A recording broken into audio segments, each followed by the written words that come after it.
Herkese merhaba arkadaşlar. Ben PT Kawaii. Hepiniz hoş geldiniz. Bugünkü videomuz arkadaşlar günlük olarak oyuna girdiğimizde neler yapmamız gerekiyor? Bunları anlatacağım. Zaten çoğunuz artık oyuna aranızda yeni başlayanlar da vardır. Onlar da zaten oyunda ne yapması gerektiğini az çok biliyordur ama bilmeyenler için ufak böyle bir detaylı bir video çekmek istedim. Şöyle videoya geçmeden önce arkadaşlar kanala abone olup videoyu beğenirseniz sevinirim. Bu arada Discord linki de açıklama kısmında olacak. Discord'a katılın arkadaşlar. Hani bilmediğiniz şeyler olur veya yeni gelecek güncelleme hakkında veya bazı komutanlar hakkında, eserler hakkında falan olsun. Birçok şeyi oradan paylaşabiliyoruz. Zaten yetkili arkadaşlar olmasa bile hani normal Discord'a katılan arkadaşlar bile zaten o oyunu bildikleri sürece her türlü cevap veriyorlar bu arada. Zaten sohbet muhabbet döndüğü sürece sıkıntı yok. Şimdi arkadaşlar bildiğiniz gibi oyunda yani oyunun resetlenme süresi saati daha doğrusu gece 3 oluyor. Yani Türkiye saatine göre UTC 00 gece 3'e denk geliyor. Yani gece 3'te Türkiye saatine göre geç saat olduğu için hepimiz zaten sabah işte işe kalkmadan önce oyuna böyle 5-10 dakika falan bakabiliyoruz. Şimdi o süre zarfında arkadaşlar KP'miz dolu oluyor. Yani komutan puanımız. Buradaki yeşil bardan bahsediyorum. Şimdi bu barı arkadaşlar sizin en mantıklı şekilde kullanmanız gerekiyor. Yani eğer ki T5 oyuncu değilseniz, yani T5 oyuncudan kastım akım fenerini bitirmediyseniz, bu akım feneri bu ilk başta T5 açmanıza yarıyor. Yani bunu 25 yapmadan hiçbir şekilde T5'e gidemezsiniz. Zaten bütün binalardan birer tane T5 istiyor. Yani şöyle dökümhane olsun, ondan sonra mana refineri olsun, kereste olsun. Bunlardan arkadaşlar birer tane 25 olması gerekiyor. Ama ondan önce tabii ki de akım fenerinin 25 olması gerekiyor. Şimdi komutan puanını arkadaşlar eğer ki akım feneriniz 25'in altındaysa yani akım fenerine ben sizin elmas harcamanızı tavsiye etmiyorum açıkçası. Yani eskiden evet daha kolaydı kasması. Şimdi bir tık daha zorlaşmış olabilir. Eskiden mesela tek kişi kesebiliyorduk. Rally'ye katılıyordu. Daha sonradan rally çıktığında adamı rally'den atıp tek başımıza onu alabiliyorduk. Ama şu an öyle bir durum yok.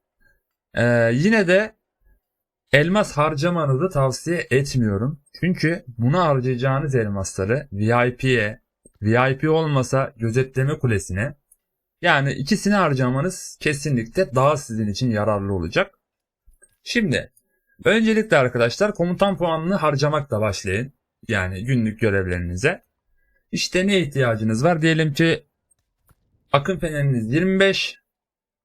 Bu saatten sonra sizin ne yapmanız lazım? Araştırma hızı kasmanız lazım.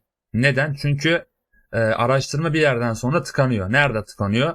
Mesela savunma formasyonlarını 10 yaptıktan sonra veya irfanlı yani şunları 9-9 yaptıktan sonra bundan sonra araştırma basamıyorsunuz. Direkt sizi diyor ki ekonomiden en sonundaki bölümü fulllemeniz gerekiyor. Yani bu alanı komple 10'da 10 yapmanız gerekiyor. Onun haricinde araştırmada ilerleyemiyorsunuz.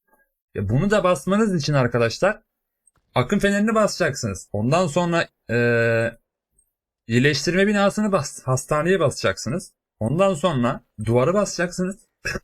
Pardon. Duvardan sonra gözetleme kulesi. Gözetleme kulesinden sonra da birlik kolejini yani araştırma binasını basmanız gerekiyor. Yani aslında şöyle baktığınızda uzun bir süreç var önünüzde.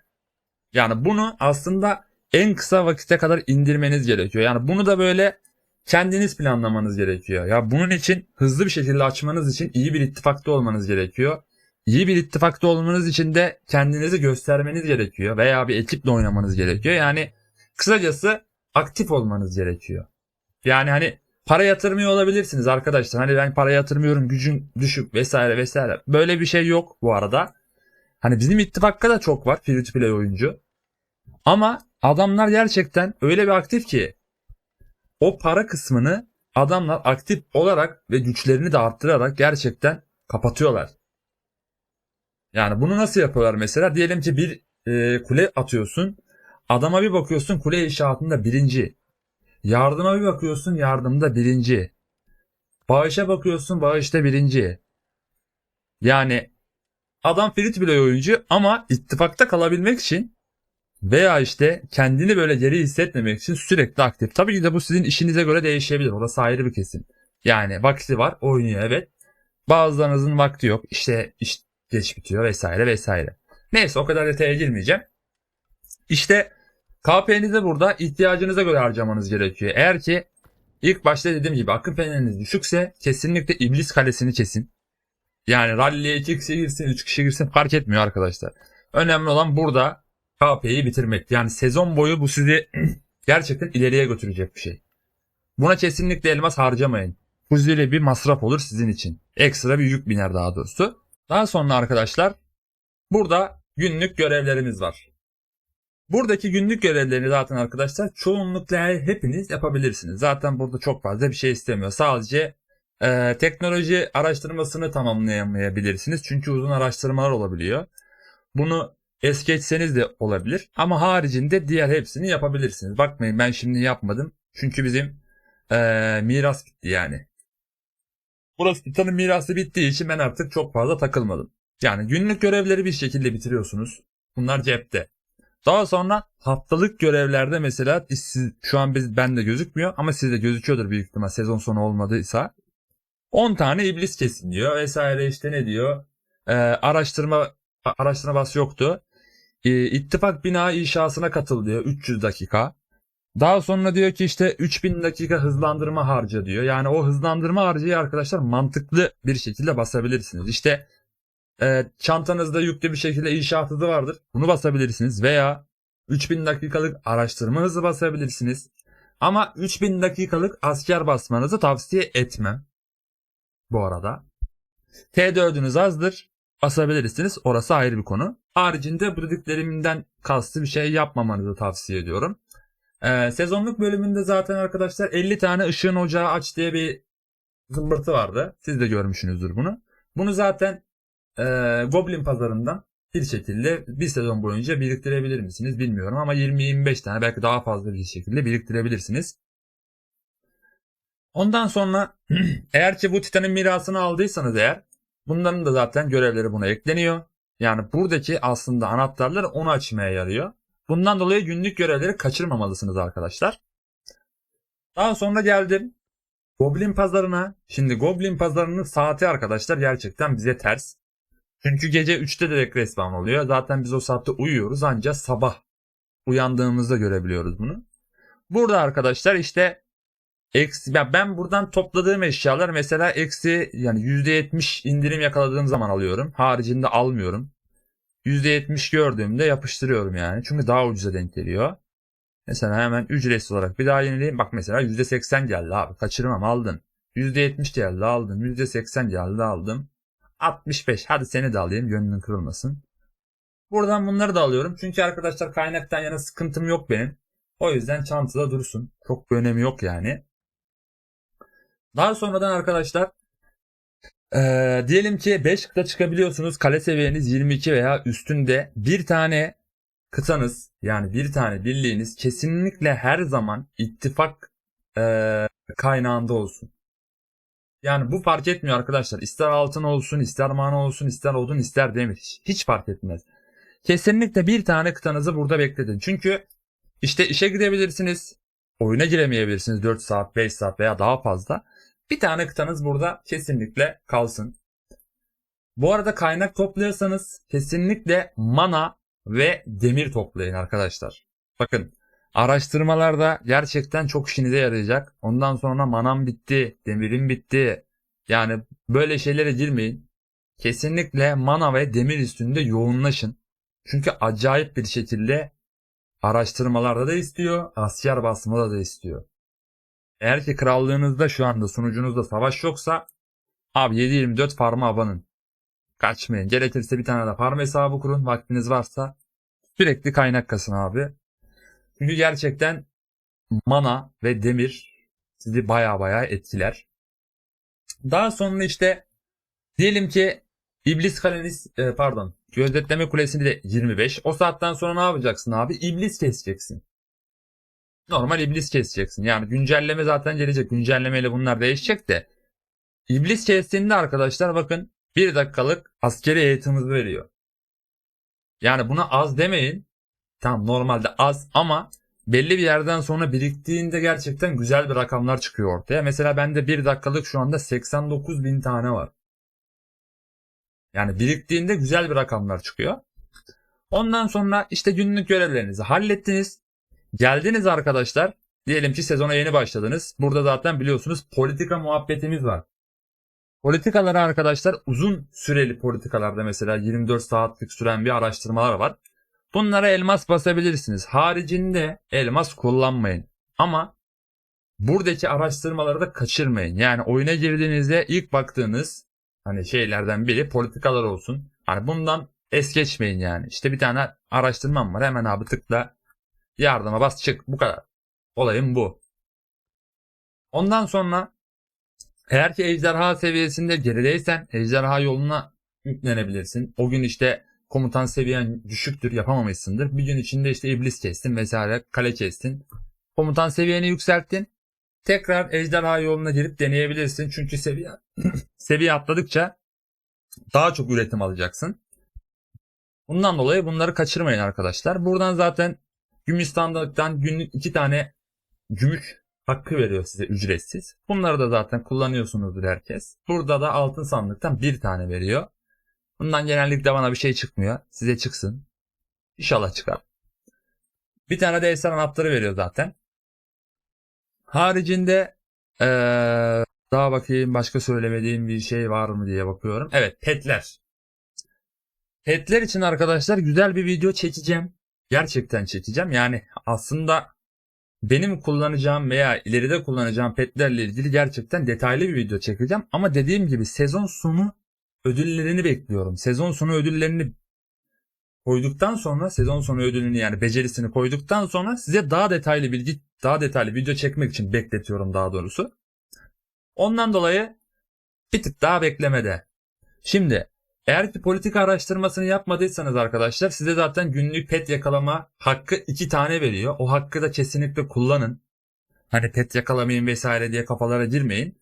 Onu yakalayın ve duyuru panosuna yani politikalarda direkt bunu yani aşağıdan gittikten sonra, ücretsiz iyileştirmeden gittikten sonra kusursuz yönetimde yani pet yakalama hakkını arttırma kapasitesini, yani yetki kapasitesini arttırmanız gerekiyor. Bunun için de buna yönelin arkadaşlar. Yani günlük 5 tane pet yakalama hakkınız oluyor. Burada petlerini yakaladın abi. İşte barınağın, hayvan sığınağındaki çöpleri topladın, kalpleri aldın vesaire vesaire. Bunları zaten yapmanız gerekiyor. Daha sonra bakalım başka atlattığım, yani benim günlük yaptığım şeyleri söyleyeceğim size de ben de şu anda günlük olarak çok fazla bir şey yapmıyorum. Çünkü hani T5 araştırmasına geçtiğim için artık benim günlük oyunda yapabileceğim gerçekten sadece hani sezon başında var. Haricinde oyuna giriyorum, iblis kesiyorum, çıkıyorum. Oyuna giriyorum, iblis kesip çıkıyorum. Olayım bu yani. Hani sizin de zaten bir yerden sonra öyle olacak. O yüzden başka şöyle bakayım, yapabileceğiniz bir şey var mı?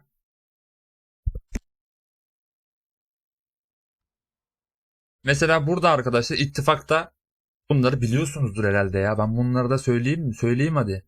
İttifak hediyeleri var. Arkadaşlar bu da ittifak hediyeleri var yani. Bunları toplayın bir zahmet. Bunlara 24 saat hakkınız var bu arada. 24 saat toplanmazsa bunlar çöp oluyor. Yazık, günah. O yüzden oyuna girin böyle. 2 dakikada bile olsa oyuna girin. Kaan gibi olmayın. Daha sonra arkadaşlar burada eğer ki ittifak değer mağazasında, bakın burası önemli. Hani ben savaşmayayım vesaire, şunu yapmayayım falan diye o muhabbetlere girmeyin arkadaşlar. Gelin mantıklı bir şekilde savaşın. Değer mağazasında gerçekten artık güzel eşyalar var. Güzel beceriler var. Yani petlerinizi iyi bir seviyeye çıkarmak için buradaki becerilere ihtiyacınız var. Ve buradaki bazı beceriler pet mağazasında satılmıyor.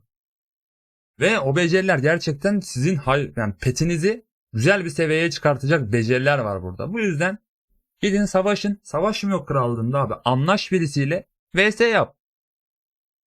Yap vs, bu kadar basit. Hani sana birisi vs'ci diyecekmiş, bilmem ne diyecekmiş falan filan, aldırış etmeyin arkadaşlar. Yani bu sizin hesabınızı geliştirmek için gerçekten önemli bir konu. Yani sonuç olarak bazı adamlar para verip alabilir. Sizin paran yoktur abi, alamıyorsundur. Ne bileyim yani, kimse sizi hor görmemeli bu sebepten dolayı. Bundan dolayı arkadaşlar savaşabiliyorsanız savaşın, değer kasın. Buradaki becerilerden yararlanın. Yani buradaki hızlar da çok iyi abi, baksana. 2 saatlik hıza ben ne yaptım? Gittim orada 2 tane adam tokatladım. Aldım 10k değeri. 10k değerime de 2 saatlik araştırma hızı aldım. Bak bir tane de geldim bunu aldım. Ondan sonra 10 tane canlandırma var diyor. Aldım bunu abi, indirdim cebe. Yani buradaki kaynaklar da var. Yani bazı sunucularda arkadaşlar çok uzun savaşlar olduğu için zaten değer mağazasındaki puanlarınız bile zaten cebinizde bile kalıyor. Harcayamıyorsunuz. Harcayacak yer olmuyor. Yani öyle bir sunucular da var. Bizim şu anda sunucuda savaş bitti diye bir şey yani. Burada sadece birbirimizde al gülüm ver gülüm bu. Ama sizin sunucunuzda mesela daha geniş kapsamlı savaşlar olabilir. Ondan dolayı arkadaşlar savaşlardan çekinmeyin. Gidin 2 gün savaş abi. Hastaneni doldur. 3 gün farm yap. Mantıklı bir şekilde savaşırsan hem farm da yapabilirsin hem de değer de kasabilirsin. Yani şu anda mesela bu değerin çok bir önemi yok. Mesela benim şu anda hani 15 milyon değerim var. Yüksek bir değer mi? Yüksek bir değer. Hani hadi bunun 5 milyonu VS olsun. O da neden VS diyelim? Biz Zon 5'e kadar savaşmadık.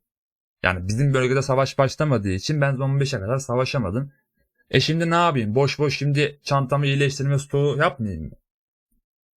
Ben Zon 5'e girdiğimde mesela 3 milyon benim askeri şeyim vardı. İyileştirmem vardı. Belki daha fazla şu an hatırlamıyorum ama yani ben bu VS'yi yapmasaydım Zon 5'teki savaşa hiçbir şey yapamayacaktım. Bundan dolayı arkadaşlar yapın abi. Bu değerin sadece rakamsal olarak bir görünüşü var. Yani 15 milyon olsun, 100 milyon olsun vesaire zerre kadar umurumda değil bu yani. Sizin de umurunuzda olmasın. Sadece arkadaşlar ileride zaten mesela bir ittifaklara girdiğinizde arkadaşlar direkt sizin değerinize bakmayacaklar. Adam açacak buradan hesabını. Senin bakacak abi, öldürülen birliğine bakacak. İyileşen birliğine bakacak. Ölen birliğine bakacak. Yani bu adam savaşmış mı? Savaşmamış mı? VS mi yapmış vesaire buradan belli olacak. Hani şimdi bazı adamların yüksek. Neden yüksek? Adam bir anda T5'e yükleniyor. Şimdi mesela benim burada iyileştirme birliğim yüksek. Neden? Çünkü ben sürekli T4 ile savaştım. Ve T4 ile savaştığım için de iyileşmem fazla oluyor otomatikman. Ama T5 mesela bunu mesela not edeyim buraya. Bu videoda kalsın mesela. Ben bu sezonun sonunda T5 açacağım. Yani yeni sezonda T5 askerle başlayacağım. T5 büyücüyü açacağım. Mesela şu anda 141 milyon. Diğer sezonun sonunda arkadaşlar burası minimum üstüne ben 100 milyon koyacağım. Eminim bundan. 100 milyon üstüne koyacağım. Kesinlikle eminim. Tabi güzel bir krallık gelirse, böyle savaşan bir krallıklar gelirse kesin 100 milyon üstüne koyarım diye düşünüyorum. İyileşen birliğimde taş çatlasın 20 milyon 30 milyon üstüne ekler diye düşünüyorum.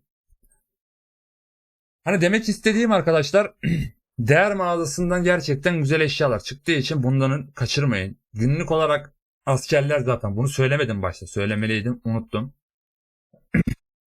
Günlük olarak askerleriniz zaten biliyorsunuzdur çıkıyor. Bunları ister rünle basın. Yani rünle bassanız sizin için daha iyi olur. %10 veya işte %5, %2 ile bile bassanız sizin için daha iyi olur.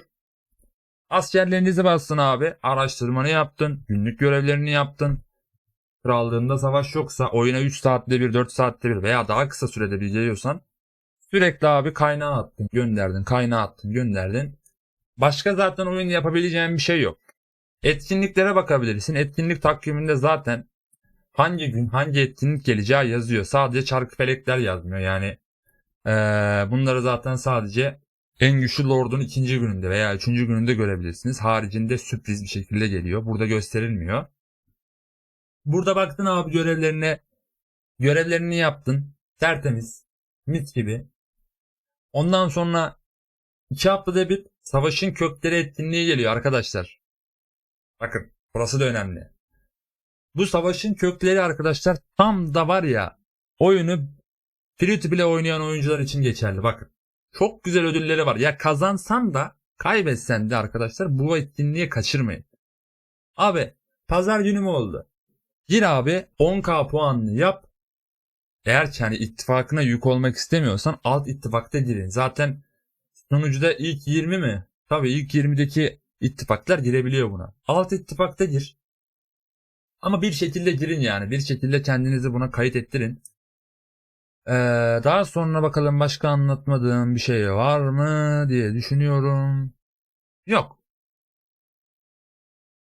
Haricinde bir şey yok yani. Anlatmadığım bir şey de kalmadı. Aynen. Ya bu videoda böyle olsun arkadaşlar. Gerçekten aklıma bir şey gelmemişti. Şu anda evdeydim, boştum. Hazır dedim boştayken video çekeyim. Araya bir sıkıştırayım dedim. Anlatacaklarım bu kadardı arkadaşlar. İzlediğiniz için teşekkürler. Bir sonraki videoda görüşürüz.